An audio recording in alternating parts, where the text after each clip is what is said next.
And we're live.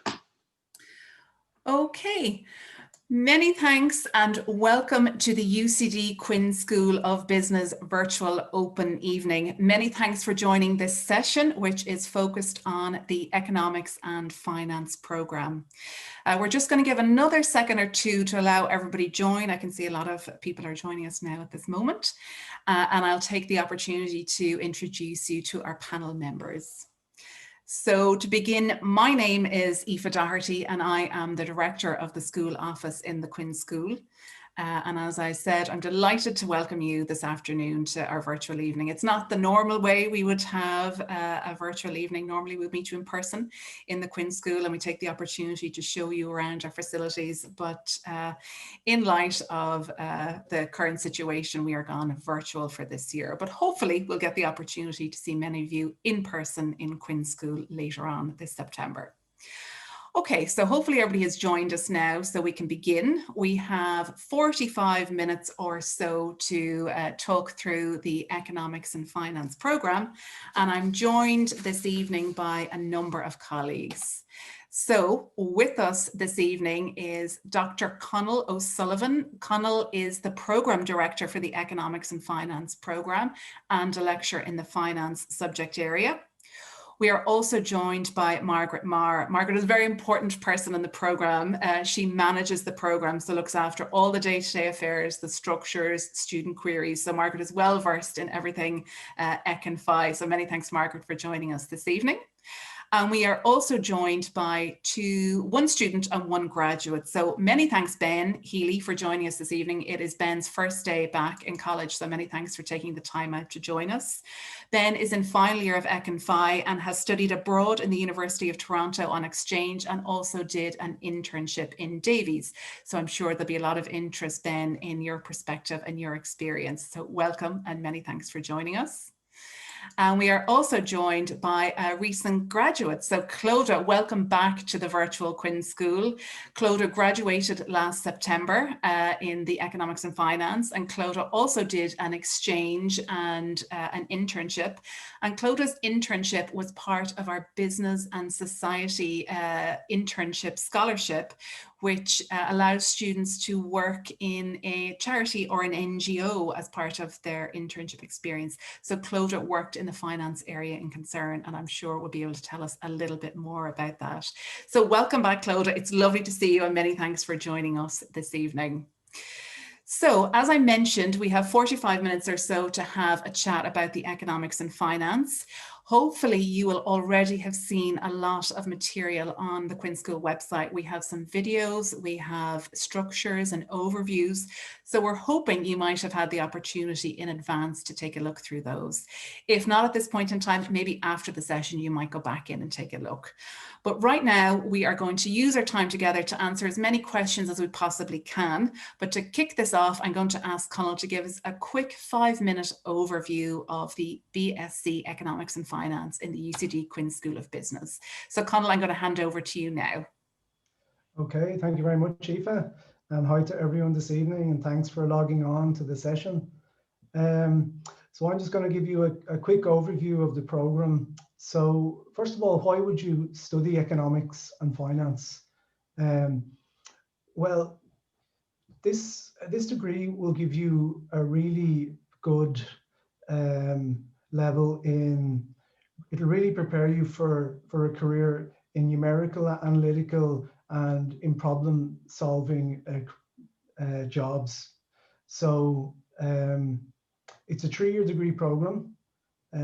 It consists mainly of courses, obviously, in economics and finance, but there's also quite a few courses in mathematics, statistics, and probability.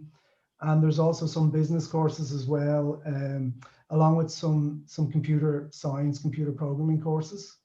So all of these will form the foundation then for some of the more advanced economics and finance courses that you would do later on.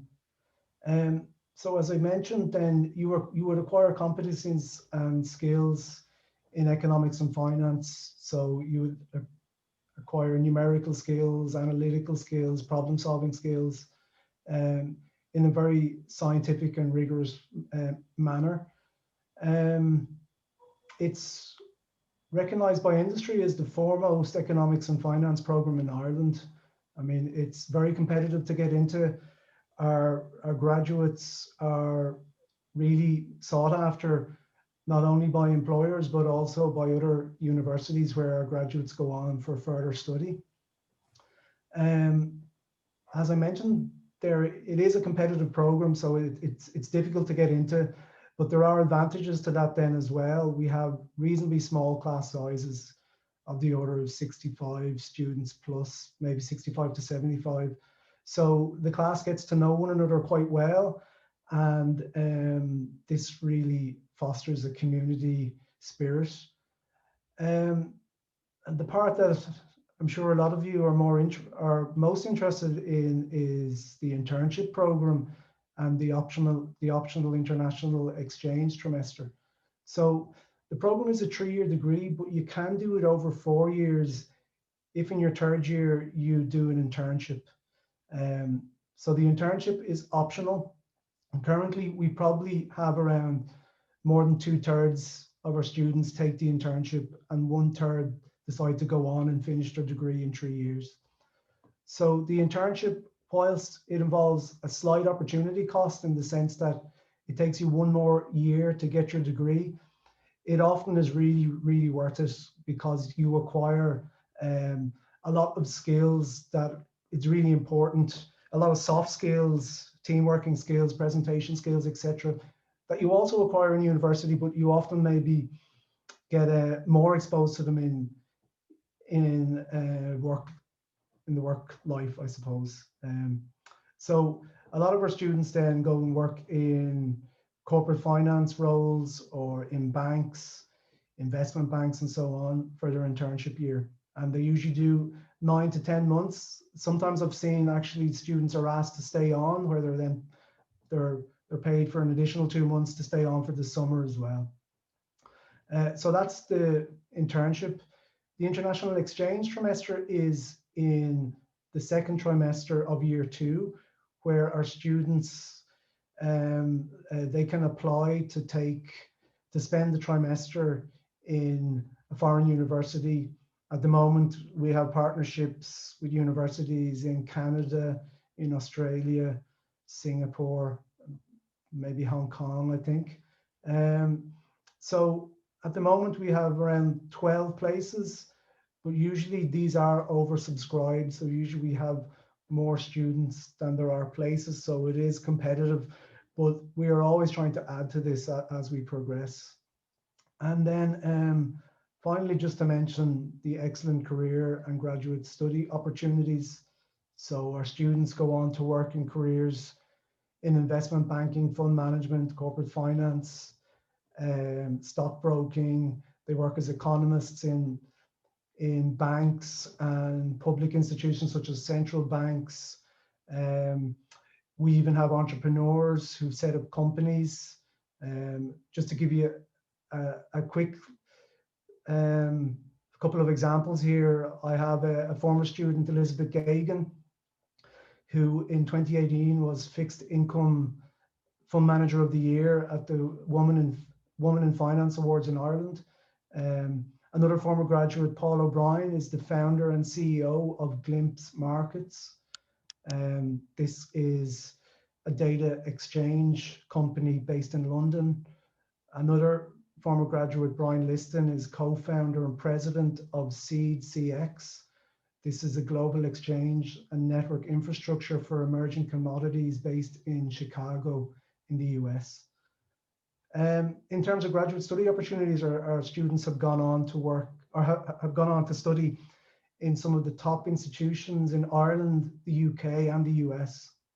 So including the likes of Oxford, Cambridge, Imperial College London, and including the likes of MIT in the US. So I'll leave it there for the moment, and maybe I'll come back in later to answer some questions. Super. Many thanks, Connell, for that quick overview. And I should have said at the beginning of the session, though I see some people are already jumping in, we have a Q&A button at the bottom. So please pop in any questions that you have and we'll see if we can help you with them as we go through the session. So many thanks, Connell. That really is a great overview.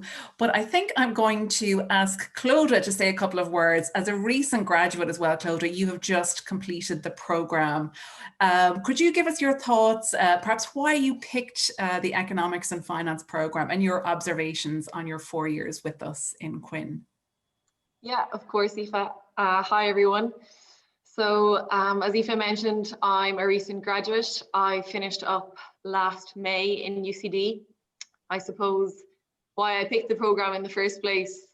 I changed my CAO many times from 1 to 10, but there was only one course that I suppose stayed on it the whole way through my Leaving Cert year, and that was Economics and Finance. And I suppose what really clinched it for me was the wide variety of areas that you get to study within the course.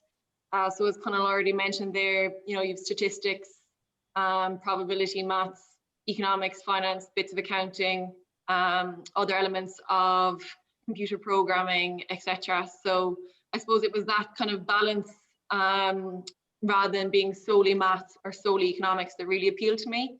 As you go, I suppose, throughout the degree, then you get kind of a flavour of them all with the option then in final year to specialise in one, either economics, finance, or alternatively maths and stats. I picked the maths and stats component, but I suppose things have changed in that I'm now working within economics in Ernst & Young. People might know it as EY. So I'm working in their economic advisory department since last summer and really enjoying it, working from home, but I suppose getting all the benefits of the college/work life. Super. Many thanks, Clodagh. That is a great overview. And I might just move to Ben and ask Ben a similar question and see if you can remember to 3-4 years ago when you were filling out your CAO form, why did you choose the Economics and Finance program, and has it lived up to your expectations? Yeah, so I think when I chose it in the beginning, I didn't have a massive amount of expectations. I'd kind of been going between a couple of courses, i.e. medicine, engineering, and economics and finance. I kind of tossed medicine out of the window early enough because just wasn't something I wanted to do. That was clear to me. And then between engineering and economics and finance, well, I suppose you could cut economics and finance down to business, I suppose. Between engineering and business, well, I kind of at the end of the degree I wanted to go into business, I suppose. So that made that decision clear. And then of the business courses in Ireland, well, Equify is the best. It's got the best brand name, so employers look for it, all that sort of stuff. And that was the obvious decision then, from that point of view. But in terms of other aspects of the course, certainly I was sold on the whole problem-solving aspect. I probably didn't do it as much research as Clodagh did in the early days, as in I didn't know anything about statistics or the probability or anything like that. But of course, it worked out really well for me. Ended up loving every aspect of it and have since. So yeah, it was definitely a very, very correct decision that I made back then, and I'm loving it. Yeah. Super. Thanks so much, Ben. Margaret, if you don't mind, I'm going to ask you a question, and maybe you could explain to the participants that are joining us this evening just what the structure looks like, what it looks like in terms of a weekly timetable, how many hours of study are required in the Equify program. Hi, everybody. The Economics and Finance program, or the Equify program as we call it, we kind of shorten it down to make it easy. It is a full-time degree. Now, you would have 6 modules in each trimester, as we call it. So you have 6 modules in trimester 1, which is between September and December. And then you have another 6 modules from January until May. Now, each of those 6 modules probably require around 2 to 3 hours contact hours, as in you may have an hour and a half lecture, you may have 2 hours lectures, and then you may have a lab, a tutorial or something to attend. Then add on to that independent study as well that you're required to do. Now, initially, obviously, when you start in college, you'd be getting to know people, but it ramps up fairly quickly, and I'm sure the students will tell this confirm this for you, that the independent study then and group work, etc., that's required after that. So a good 30 to 37 hours a week, I would imagine you'll be putting in fairly quickly in order to keep up with everything. It's quite a small program. It goes at a fast pace because they're very competitive students. As I said, the structure is generally a 3-year, but extended to 4 years if you're doing the internship. The students are really interested in that, and the majority of students would go on the internship program. And you can combine that with studying abroad in semester 2 of stage 2 as well, if you want, or second year as we call it. So the student, as I said, it's quite a full-on program, very good, but really enjoyable. Thanks, Margaret. It is quite a heavy workload, but I think if we go back to our students, and I'm thinking perhaps Clodagh, you could reflect on your experience, because during the Economics and Finance program, you also played sport internationally. So you still found the time to manage the study, all that was involved, and plenty of time for extracurriculars. Yeah, I have to say, I enjoyed perhaps the more challenging element of the course. Margaret mentioned there, you do have your 2 or 3 contact hours per module, but a lot of time is spent doing independent study or group work, generally in groups of 4 or 5. And in general, within the modules, lecturers tend to maybe give 20% of the assessment towards a group project, maybe more towards a midterm, and then the remaining 40 or 50% towards your final exam. So all those little things do add up. I have to say though, UCD was fantastic for me in terms of sport, having the facilities on campus. I play a more unusual sport, GA handball, and UCD is one of only 2 colleges in Ireland that have a handball court within their campus facilities. So I suppose being within close proximity to the sports centre really made heading to training before the library easy, and I suppose managing that balancing act. Perfect. So it's all about the balance, the extracurriculars, the study, and the different kinds of activity. Conal, can you tell us a little bit about the type of assessment perhaps that students could expect across the Economics and Finance programme? So the types of assessments would include, so there would be individual projects that students would have to do, and often they might have to, for instance, they might have to analyze a company or an industry. Might have to come up with a valuation for a company or a report on an industry and how it's going to perform over the next few years, something like that. Do their analysis, write up the report. So that would be an example of a project. Another assessments then would be, there could be midterm exams, for instance, which could be multiple choice questions. There are usually then final exams as well, where it's a combination of problem solving questions, or some exams might have more essay type answers. And I think that's... So it's a combination, so it's testing the quantitative and the qualitative, so some are a bit more discursive and some are very much more on the mathematical side. Would that be fair to say? Very much so, yeah. So there would be a combination of qualitative, quantitative, and so even some of our modules in the final year might not have a final exam. They might be fully projects based. Whereas some other modules, for instance, in the maths and stats stream, they might be 100% final exam with no projects. So there's quite a range there. Okay, and I can see questions coming in from students in relation to the level of maths that is required for this programme. So just to recap, the points for September 2020 entry were 613, and the minimum maths requirement is a H4. But I think, Conal, it's safe to say that students enter with a much higher level than a H4. Is there anything you'd like to say in relation to that? Yeah, so I'd like to say that the program does require that our students are very good and comfortable with maths, because maths forms the foundation for a lot of the subjects that we cover. So they don't have to be geniuses, but they have to be comfortable and enjoy maths. So that's the students we usually get then, are that type of students who enjoy doing their maths homework for the Leaving Cert, for instance. Thanks, Connell. Ben, can I jump in with you and ask you, do you enjoy maths? Was it what you expected in first year? Was the level of maths sufficient? And what would you say in relation to the entry requirement? So H4 is the entry requirement, but I think most students are coming in with a H1 or H2.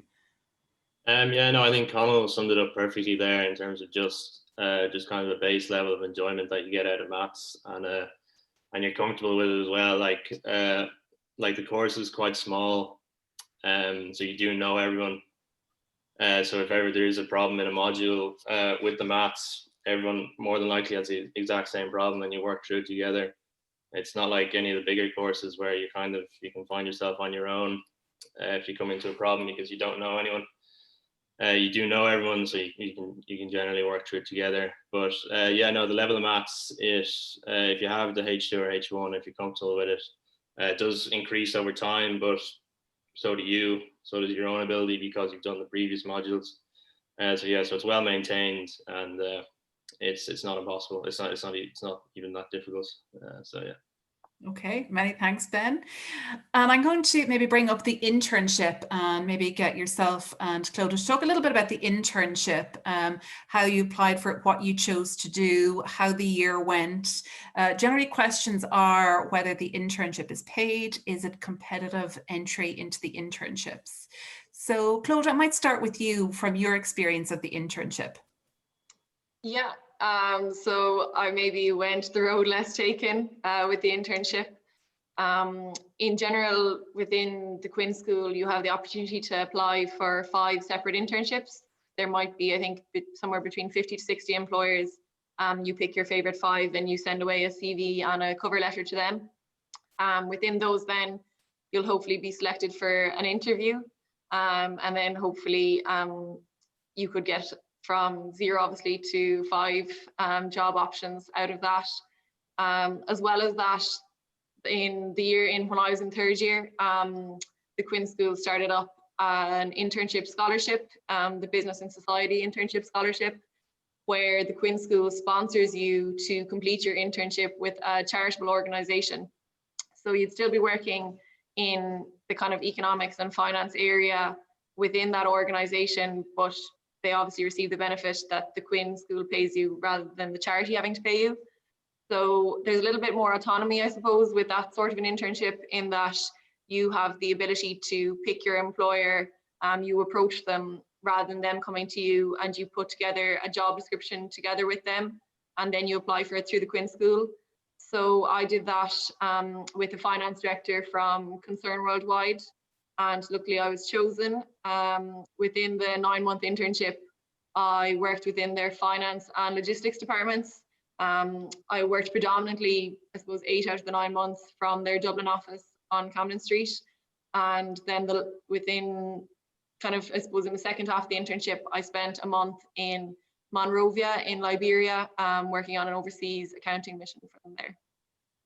That's super, Claude. A really different kind of experience. As I said, is the path less travelled. But Ben, you went down the kind of more traditional route and you worked in Davies for your internship year last year. Could you tell us a little bit about that? Yeah, no, I was on the Global Portfolio Strategies team within Davies on Dawson Street. Yeah, so I suppose the internship year as a whole, it's a brilliant year. I highly recommend doing it.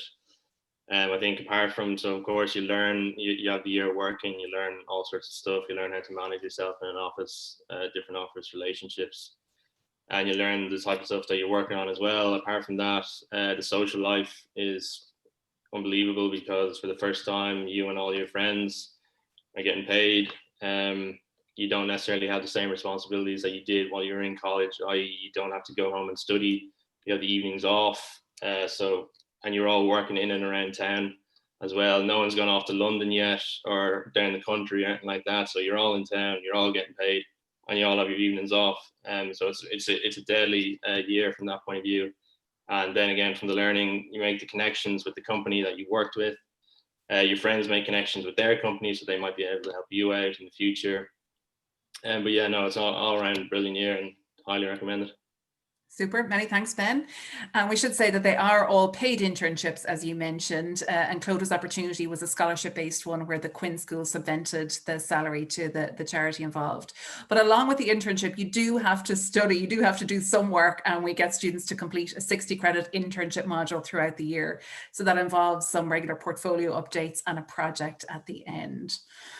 So many thanks, Ben and Clodagh, for sharing your experiences on that.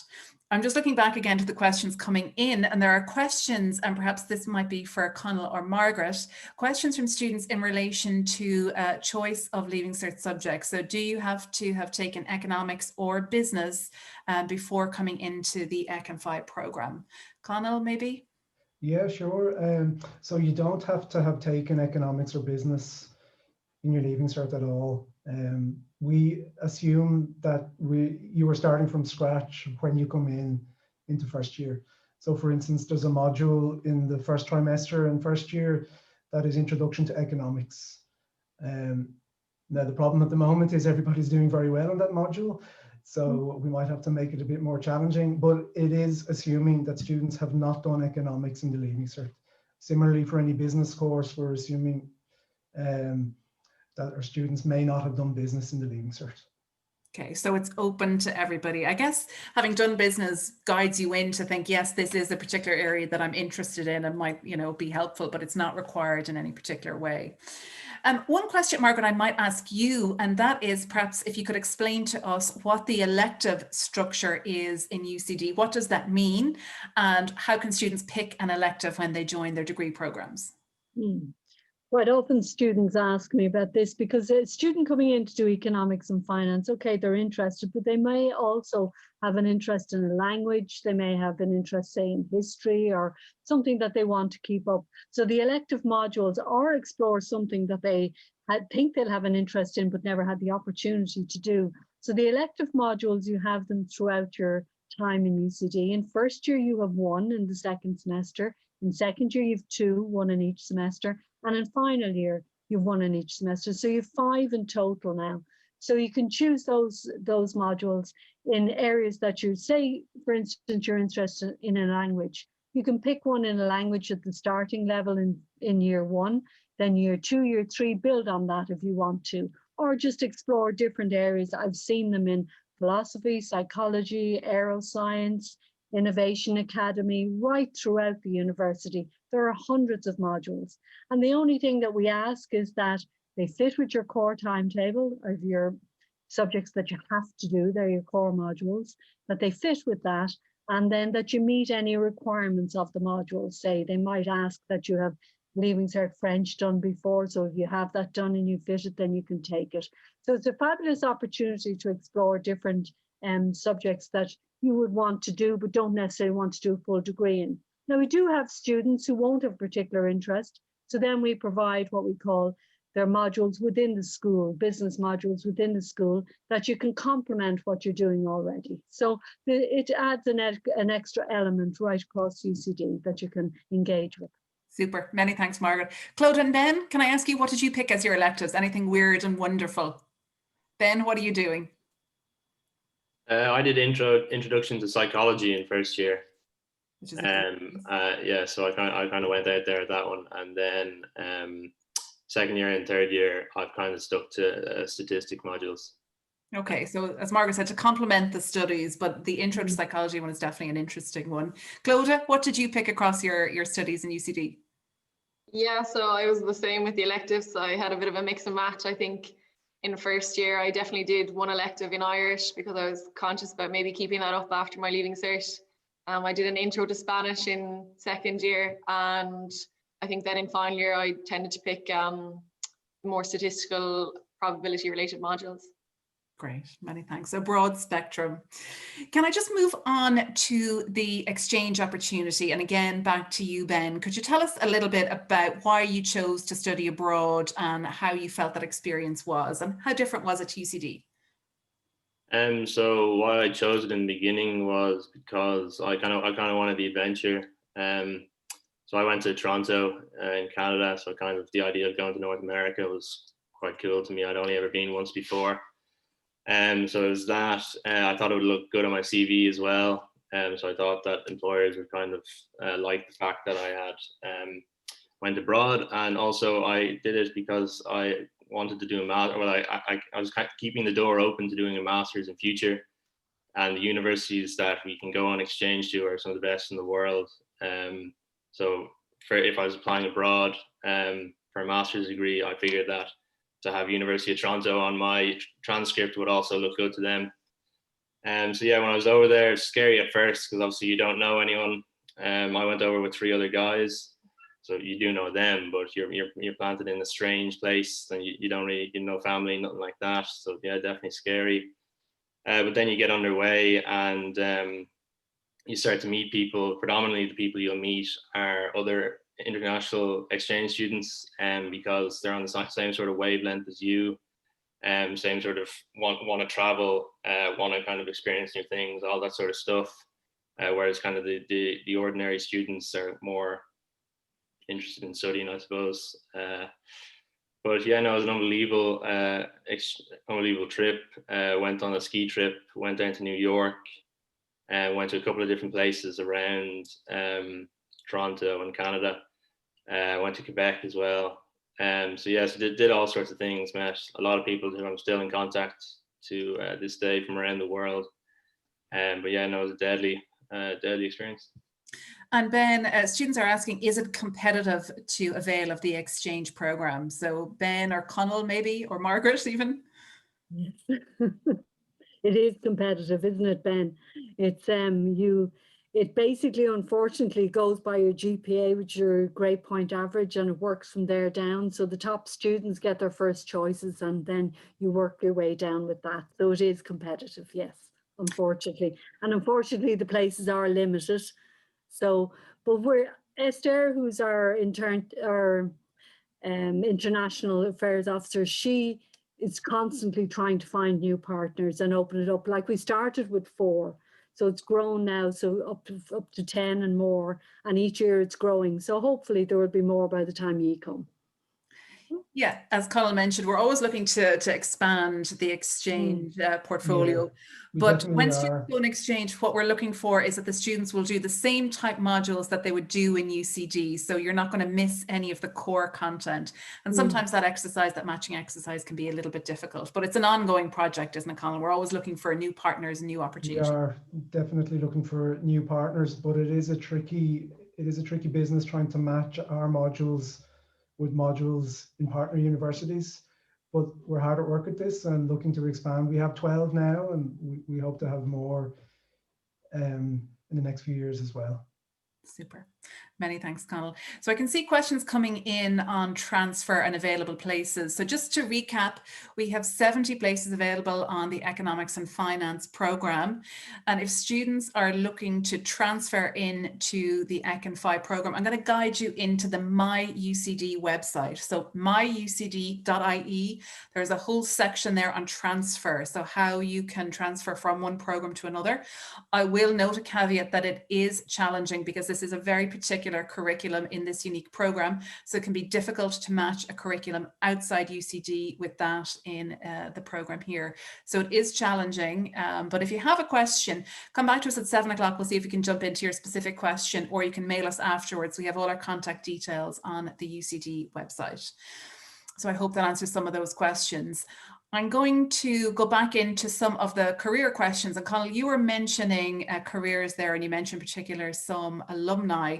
There's a question here from somebody asking about, would the degree offer job opportunities in the US upon completion, or do you think further study would be required? Connell, what do you think? That is a good question, yeah. So further study is not required to get a job. Now, to get a job in the US is probably a higher bar than maybe in London or in Dublin, right? Because you have to justify getting your visa for the US. So, I mean, we have around every year about 2/3 go on to graduate employment, 2/3 of the students, and about 1/3 go on to further study. And those that go on to work, go on to work in Dublin, London, and across various other locations around the world. We do have some former students in the US. Now, I know, for instance, one of those, he was a US citizen, so that made it easier for him to get the job there.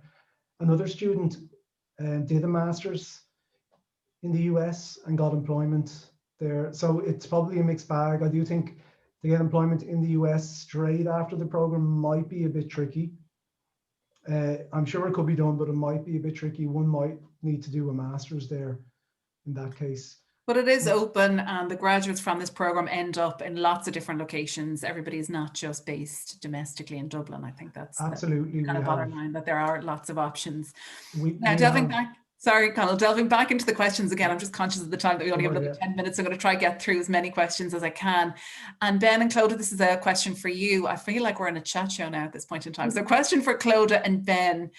With the completion of this course, what do you see yourselves doing in 5 years' time? I don't know if anybody's had time to consider that yet, but Clodagh, seeing as you're already on the road post-completion, where do you think this degree is going to take you? You're currently working with EY. Do you see yourself staying there or moving on or changing direction? Yeah, so I suppose it's hard to know what we'll be at in the next 12 months, not to talk of 5 years with the situation the way it is at the minute with coronavirus. But last September, I was actually supposed to start work in the EY office in New York. And then obviously that chopped and changed with the pandemic. So I haven't had a chance to transfer over there yet. I suppose when I got into it, I initially started on an internship with them, and I didn't really know what to expect.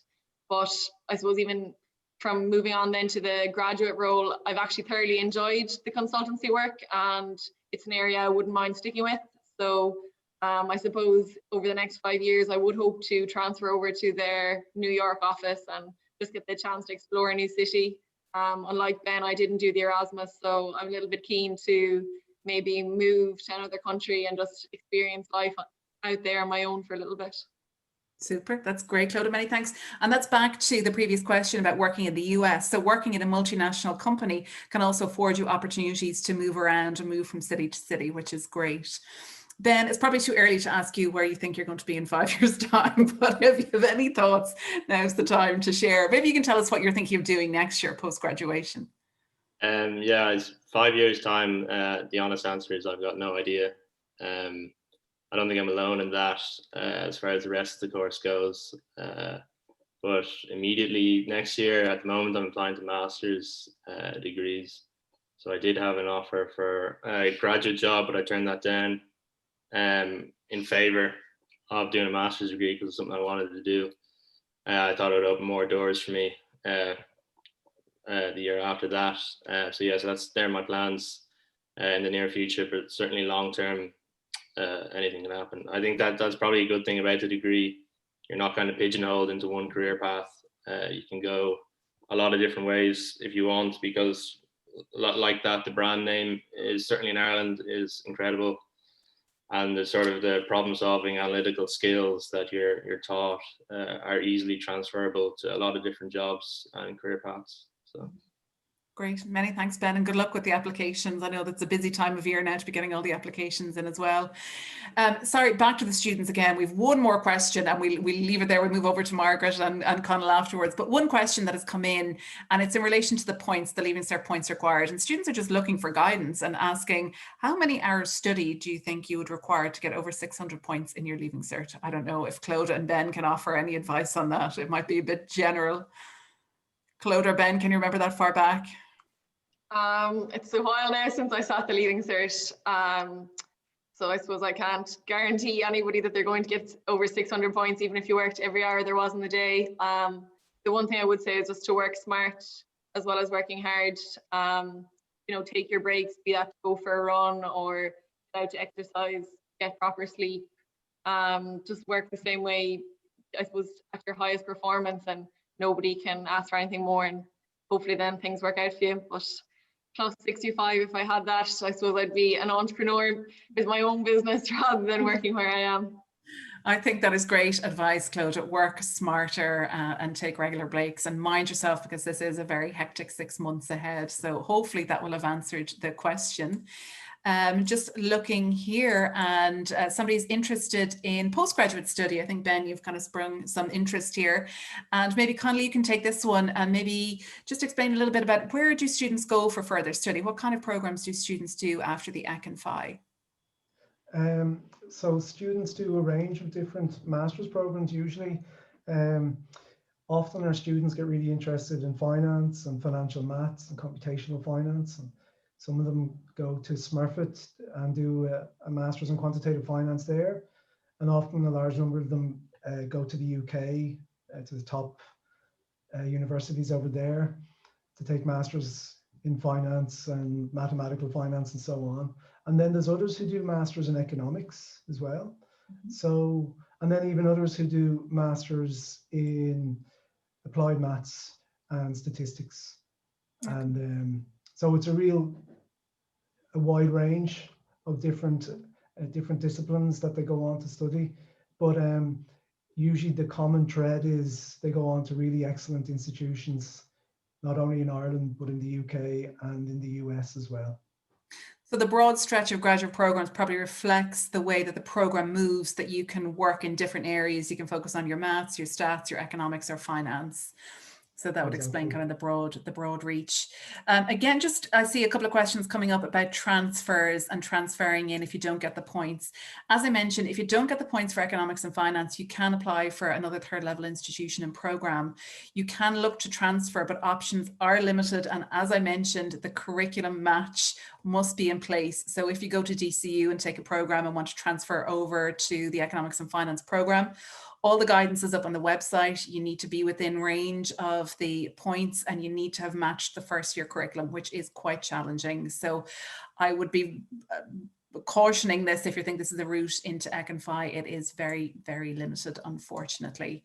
And again, just to reiterate, we will have 70 places available next year. I think we are coming to the end of our questions. Sorry, there's just one more about is the work placement guaranteed? I think both Ben and Claude have spoken to the internship that it is competitive. You apply, it's not guaranteed, but you can apply for up to 5 places and students will hopefully be called for interview and get an offer. If you don't succeed, there is a second round after that again, where hopefully more places are available. And if that doesn't work, you can self-source your own internship and go through the process in the Quinn School where that is approved. And we work with your employer to ensure that you are supported throughout an internship. So there's plenty of opportunities, but it is competitive. It is like the real world. It is going out there and applying for a job. But we have lots of support tools to help you. We have an internship manager and an internship team who run lots of preparation sessions, everything from mock interviews to CV building skills. So there's a lot of work that goes into helping you. And then again, preparing you for the world of work. We run an internship bootcamp before our students leave us and head off to the world of work. So I think that is coming to the end of our session. Conal, I'll leave it to you. Is there any last words or advice that you'd like to give any potential applicants to the Economics and Finance program? Any words of wisdom to share before we sign off for the evening? Well, it's a really broad degree and it really prepares you for many careers out there, and careers that are growing a lot, such as data analysis, data science, etc. as well. But for those who are a little bit disheartened about the points requirements, you know, there are alternative routes and you don't have to do the degree in economics and finance to go into those careers. You know, it obviously is a really great degree to take and it really prepares you well and sets you up for excellent careers, but it's not the only route, because I just noticed in the questions there's quite a lot of students asking about the points and the amount of study required and so on and the number of places. So, you know, don't lose heart if you don't get your place on the program. There are other routes. We might mention perhaps kind of the Bachelor of Commerce program. The Bachelor of Commerce program, the points are 521 this year.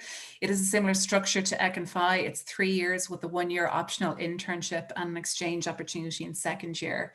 And I think students can follow a lot of finance throughout their program, perhaps not the same quantitative underpinnings as the Ec and Phi, but there are lots of opportunities to study finance throughout the BCom.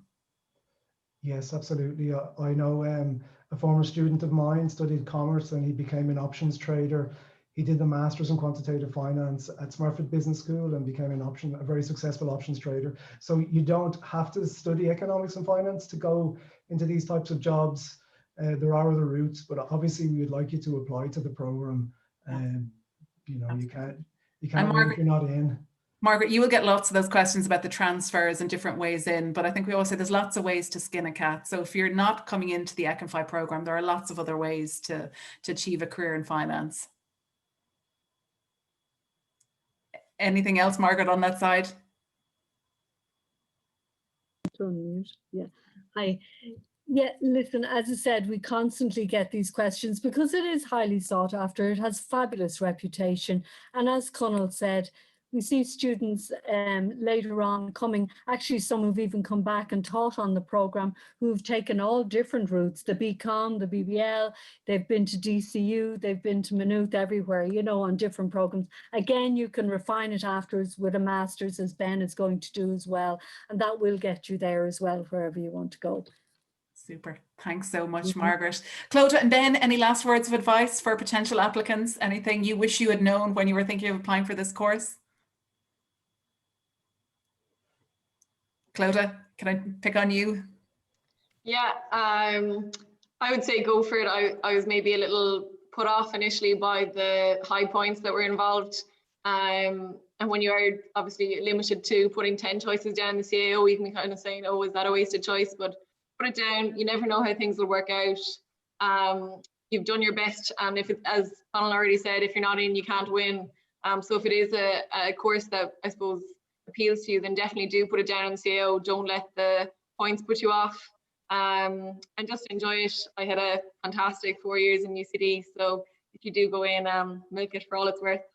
Thanks so much, Clodagh. Ben, final words to you. Any advice? I suppose you probably heard a lot of like spooky words tonight that you may not have heard before. Finance terms, all that sort of crack.